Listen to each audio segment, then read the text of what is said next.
Dirali Joan, a lawyer by profession, one of the lawyers that was arrested from Chiriandongo police station when we had gone to carry out interviews about the people who were evicted from Chiriandongo. We went for the exercise. The exercise was successful.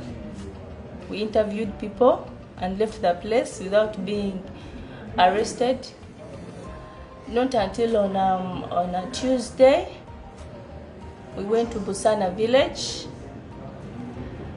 The exercise was smooth till like at around 3:30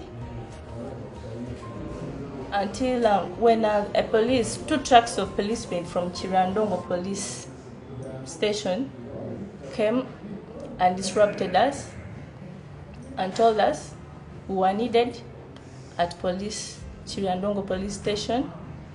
We had to have a talk with the DPC. After explaining to them like what we had come to do and the exercise we were carrying out, we had followed the rules of COVID-19. There was social distance, we had masks, we had sanitizers. So when they told us we needed to meet the DPC at Chiriandongo police station, we did not resist. We went with the guys, we went with the policemen to the police. Reaching there, they took us to the office of the RDC.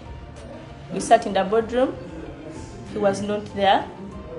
They had to bring us to the DPC's office. He was still not there, and that was like at around 4:30. So the OC had to stand in for the DPC. We explained to him, we introduced ourselves to him, who we were, what we were doing in Chiriandongo. It looked like he had actually understood us, like we had reached a consensus. Not until he moved out suddenly. He left us in his office.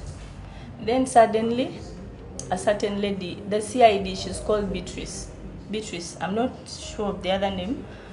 So she tells us we are actually order from above, we are detained. We are supposed to be detained. So we ask her like, why? We are lawyers, we need to be told, why are you detaining us? She just moved out without explaining anything. She left us in the DPC's office sitting. Then suddenly a certain gentleman comes in, a policeman, and tells us, move out of this office, we are closing it. Go and finish up all your issues at the reception. On reaching there, we find our team leader, Morgan, being harassed. He was told to remove shoes. They were holding his trousers as if he's a thug. So out of anger, because this is inhuman, he was not like resisting arrest. Why would they hold him like a thug? So we told the policeman, you don't need to do that. He's not resisting arrest. He's ready to go to prison. So there was ruckus there, a bit of ruckus, because they were really treating our leader in an inhuman way. So after that, we agreed to go to prison. We were detained for a night. In there, fortunately for us, the ladies, oh God, it was really weird. It was a very, very, very bad experience, I would say. We found two ladies there.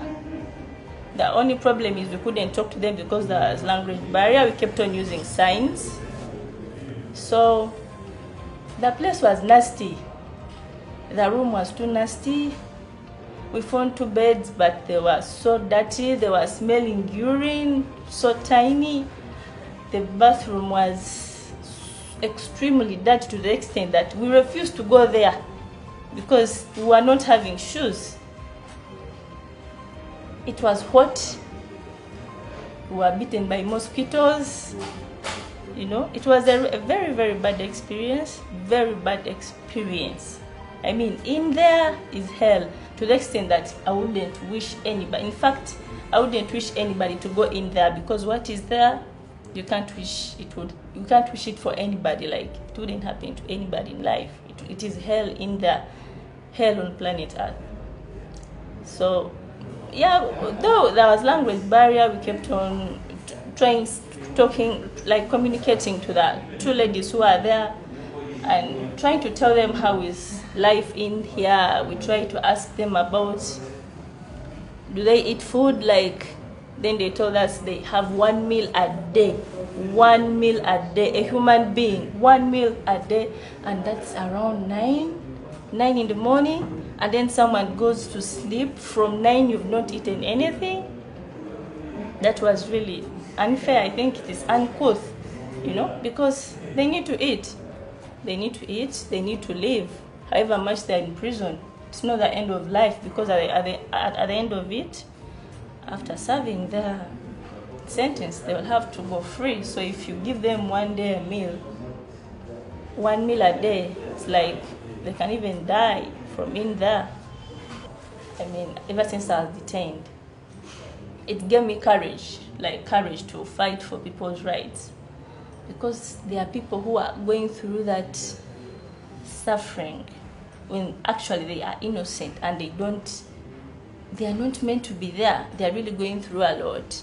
Those ladies were woken up like at around 6 to clean the whole police station. You're not even being paid, you know, early in the morning. So they just gave me that zeal to keep on fighting for people's rights, who were not having masks on, and there were men in the room. So they don't follow the rules for preventing COVID-19. It's not there. Then the psychological bit of it, I just felt like I do not wish to go back in there. I do not wish to go back in there, because it is a place that someone cannot live in.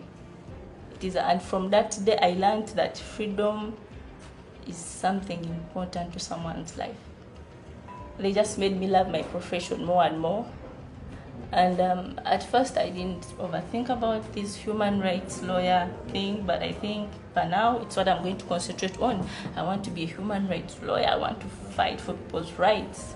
I want to fight for people's rights. I want to be there for them. I want to stand there for them, because people are going through hell for nothing.